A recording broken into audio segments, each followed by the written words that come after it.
За guys шинэ дүр шүү. За манай шинэ дүр болохоор ийм хөөрхөн тааруу тэгээд дандид тайлхан хөөрхөн байгаа. Тэгээд энэ дандиг нь хөөрхөн дүрээ.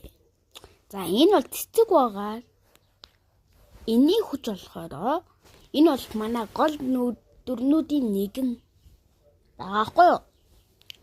За тэгээд би тайлбарыг биччихье. Тэгээд аимшиг дүр нутганд гарааг байгаа. Аимшиг дүрэн гарахаар та нарт харуулъя заяа. Тааж байгаа.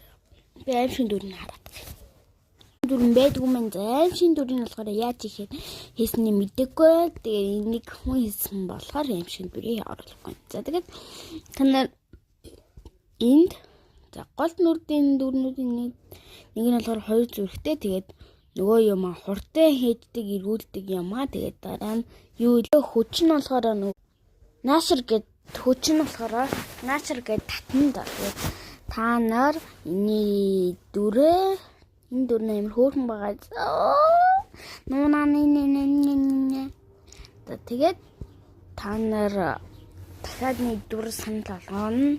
За манай үеэл их эможин гэдэг маань зохиосон. За тэгээд энэ амир хөөрхөн байгаа.